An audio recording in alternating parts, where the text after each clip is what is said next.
MA1 e learning में आप लोगों का स्वागत है। आज हम लोग पढ़ेंगे वैद्युत द्विध्रुव की निरक्षीय रेखा पर स्थित बिंदु पर वैद्युत क्षेत्र की तीव्रता। ठीक है, कैसे ज्ञात करते हैं देखिएगा, काफ़ी इंपॉर्टेंट क्वेश्चन है। पहले हम एक क्या लेंगे, वैद्युत द्विध्रुव ले लेते हैं। वैद्युत द्विध्रुव जैसा AB ले लेते हैं भाई, आपका क्या हो जाएगा, विद्युत द्विध्रुव AB ना। इस पे हम क्या लेते हैं, प्लस आवेश और माइनस आवेश। बिंदु B पर प्लस Q आवेश, बिंदु A पर माइनस Q आवेश। इसका मध्य बिंदु O होता है। यहाँ से यहाँ तक लंबाई कितनी होती है, 2l होती है। बिंदु O से स्मॉल r दूरी पर एक बिंदु P लिया, जिसपे हमें वैद्युत क्षेत्र की तीव्रता ज्ञात करनी है। बिंदु P को A से मिला देते हैं और P को B से मिला देते हैं भाई, ठीक ना। और P पे हमें क्या ज्ञात करना है, वैद्युत क्षेत्र की तीव्रता। अब देखिएगा, हमने आपको बताया था कि प्लस आवेश के कारण वैद्युत क्षेत्र की तीव्रता किधर लगेगी, बाहर की तरफ E1, और माइनस Q है तो माइनस Q आवेश के कारण वैद्युत क्षेत्र की तीव्रता किधर लगेगी, अंदर की तरफ, जिसे हम E2 कहेंगे। इसका जो परिणामी वैद्युत क्षेत्र की तीव्रता है वो क्या है, मान लेते हैं E है। यह कोण अगर थीटा बनाएगा तो ये भी कोण क्या बनाएगा, थीटा बनाएगा। ठीक है, तो यहाँ पे हम लोग बोल लेते हैं कि बिंदु P पर शुरुआत में ये लिख सकते हैं कि माना AB क्या है, एक वैद्युत द्विध्रुव है जिसकी लंबाई 2l है। इसका मध्य बिंदु क्या है, O है। मध्य बिंदु यदि आपका O है तो यह दूरी कितना हो जाएगा, l। ठीक है ना, ये भी दूरी कितनी हो जाएगी, l। तथा बिंदु O से स्मॉल r दूरी पर बिंदु P लिया गया है, जिस पर वैद्युत क्षेत्र की तीव्रता आपको ज्ञात करनी है। ठीक है, तो बोलेंगे बिंदु P पर वैद्युत क्षेत्र की तीव्रता यानी प्लस आवेश प्लस Q आवेश के कारण वैद्युत क्षेत्र की तीव्रता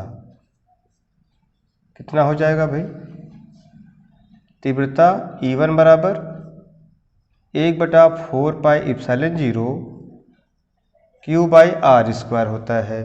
तो यहाँ पर दूरी क्या है, PB है। दूरी क्या है, PB है, तो PB² हो जाएगा। ठीक ना, PB²। और इसी प्रकार से हम निकाल सकते हैं। अब से PB का आपको मान भी निकालना पड़ेगा। तो ये इस पे क्या है, परपेंडिकुलर है यानी लंबवत है, तो ये कितना कोण बनाएगा, 90 अंश बनाएगा। तो यहाँ पे ये दूरी आपको निकालनी पड़ेगी। तो कह सकते हैं यहाँ पे पहले दूरी निकाल लेते हैं। समकोण त्रिभुज POB में, ठीक ना, POB में देखिएगा ये थीटा है, तो थीटा से लगी हुई भुजा क्या कहलाएगी, आपकी आधार कहलाएगी। और ये आपका क्या हो जाएगा, लंब हो जाएगा। और 90 अंश के सामने भुजा हमेशा क्या होती, कर्ण होती है। तो हम मान निकाल सकते हैं कहाँ से, पाइथागोरस प्रमेय से।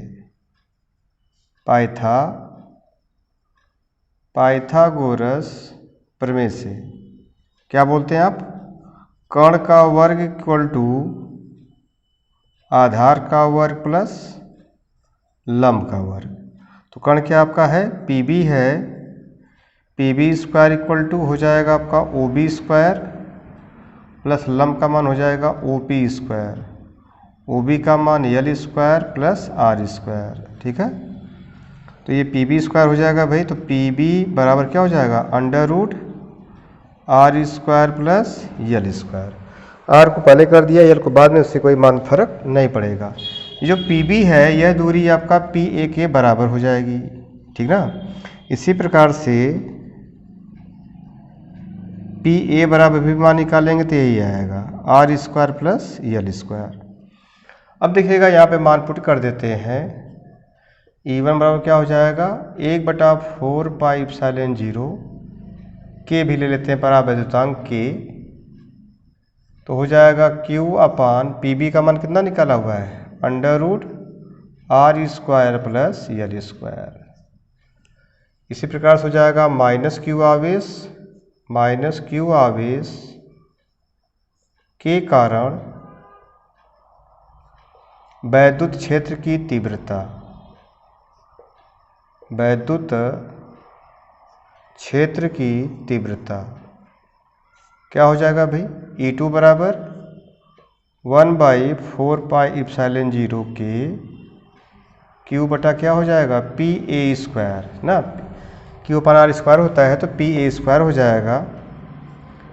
मार्क देंगे आप ε0 के क्यू बटा PA का मान भी क्या हो जाएगा √r² + l², समीकरण 2।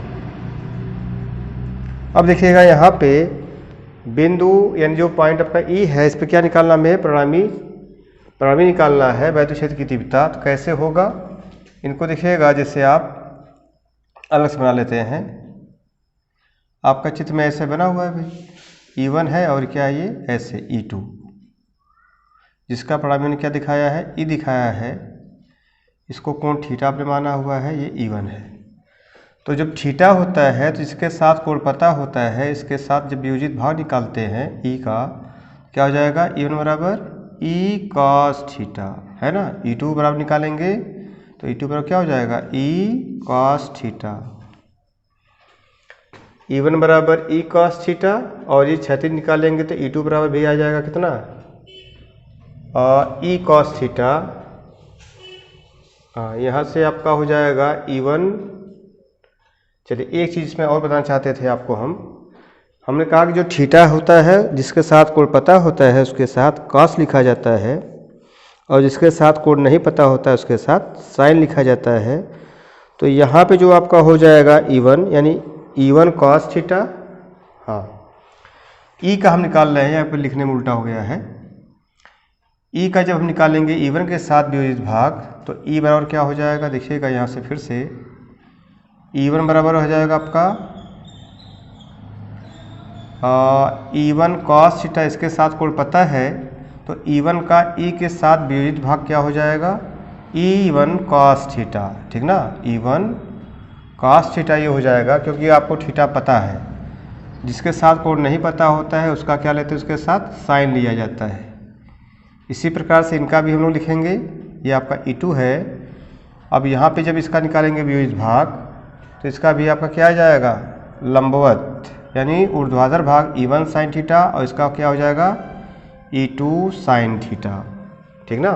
क्योंकि E2 है तो E2 क्या हो जाएगा sin थीटा हो जाएगा।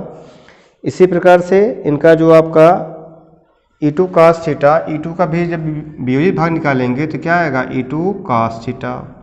यहाँ पे E1 sin थीटा तथा E2 sin थीटा यह एक दूसरे क्या है, ये ऊर्ध्वाधर भी है और इनकी दिशा क्या है विपरीत है। जब दिशा विपरीत है तो यह जो लग रहा आपका बल यह एक दूसरे क्या कर देगा, निरस्त कर देगा। इस प्रकार से जो यहाँ पे आपका एक प्रकार से चतुर्भुज बन रहा है, E जो है आपका E का जो परिणामी है क्या बचेगा तब E1 cos theta plus E2 cos theta, ठीक है। तो E का यहाँ जो परिणामी है E1 cos theta plus E2 cos theta हो जाएगा। तो इसके पश्चात देखिएगा ये कैसे होता, आपने ये अब आपको बताने का प्रयास किया। तो यहाँ पे हम लोग सीधे सीधे लिख सकते हैं कि परिणामी वैद्युत क्षेत्र की तीव्रता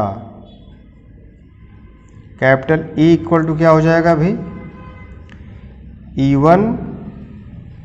E1 cos थीटा और प्लस E2 cos थीटा। अब यहाँ पे जो E1 cos थीटा निकाला गया है और E2 cos थीटा जो निकाला गया है, इसमें हम क्या करेंगे E1 तथा E2 का मान पुट कर देंगे भाई। कर सकते हैं आप कि समीकरण 1 तथा 2 से मान रखने पर किसका E1 तथा E2 का, तो E बराबर हो जाएगा E1 का मान कितना हमारे पास है 1/4πε0 के मान हो जाएगा Q अपान √r² प्लस l²। इसके बाद क्या हमारा है cos थीटा प्लस 1/4πε0 के Q upon R square plus L square into cos theta. ठीक है, तो यहाँ से हम दोनों में कॉमन भी कर सकते हैं कॉस थीटा, या दोनों समान है जुड़ भी जाएगा आपका। ठीक है, तो यहाँ से आपका ये जुड़ जाएगा तो क्या हो जाएगा भाई, ये देखिएगा आपको उसको जोड़ेंगे तो ये हो जाएगा क्या, चलिए यहाँ दिखा देते हैं। ये हो जाएगा इक्वल टू 1/4 पाई इप्सिलॉन 0 के Q upon under root R square plus L square. ठीक है, तो यहाँ पे जब जोड़ेंगे इसको तो आपका दोनों समान है तो इसका गुणांक एक कितना हो जाएगा, 2 हो जाएगा।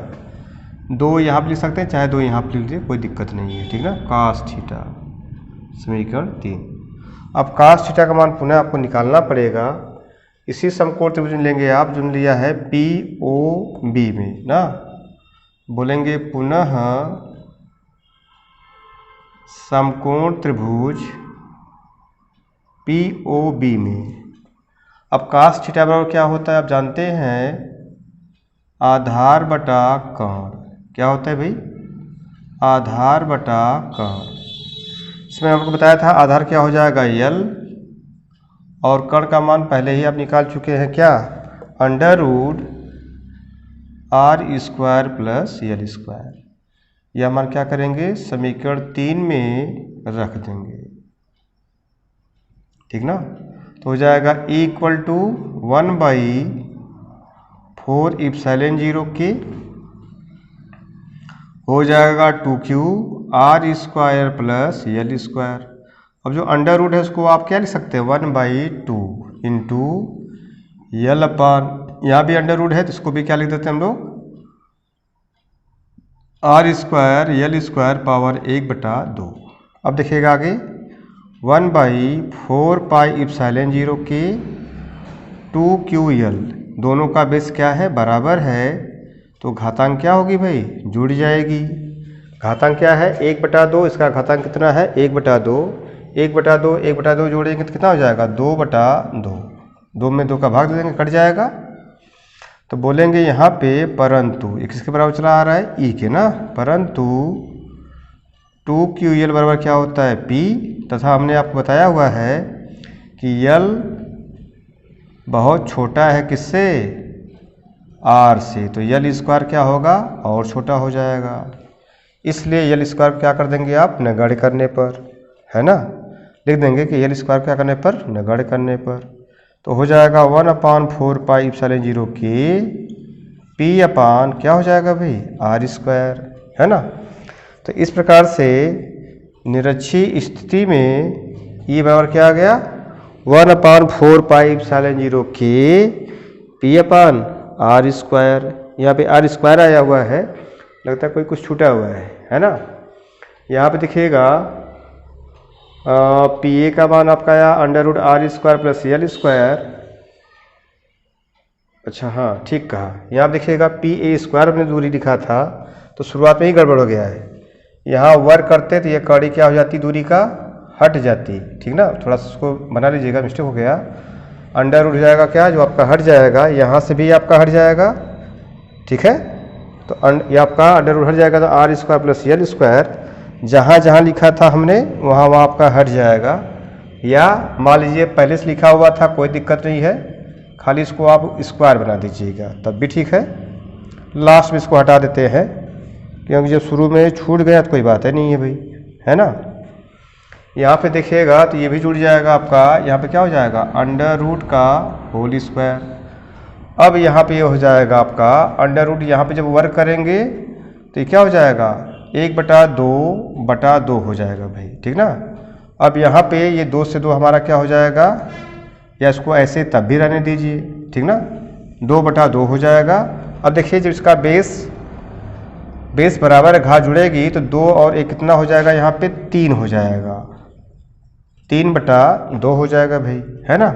जब 3/2 हो जाएगा, यल स्क्वायर को हटाएंगे तो यहाँ पे आर स्क्वायर बचा रहेगा, तो आर स्क्वायर होल के पावर कितना हो जाएगा, 3/2 हो जाएगा। कितना हो जाएगा भाई, 3/2। और इस दशा में आप क्या करते हैं, पावर में घातांक का जो आपका इस दशा में होता है मल्टीप्लाई हो जाता है, यानी स्क्वायर यानी r का स्क्वायर का पावर कितना 3/2। 2 से 2 क्या हो जाएगा आपका कैंसिल हो जाएगा, तो क्या हो जाएगा भाई इक्वल टू 1/4πε0 के p/r⁻³ है ना।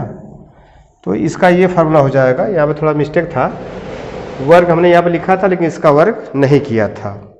अब इसके बाद क्या है कि यदि माध्यम आपका क्या ले ले, y या निर्वात ले लेते हैं तो k का मान कितना हो जाता है 1 हो जाता है। माध्यम का मान कितना हो जाता है 1 हो जाता है। इसके बाद देखिएगा यहाँ पे आप एडजस्ट कर लीजिएगा, यदि माध्यम वायु या क्या हो निर्वात हो तब के बराबर क्या होता है 1 होता है। बोल देंगे तब, यहीं लिख देते हैं, तब वैद्युत क्षेत्र की तीव्रता क्या हो जाएगा भाई E बराबर 1/4πε0 p/r³।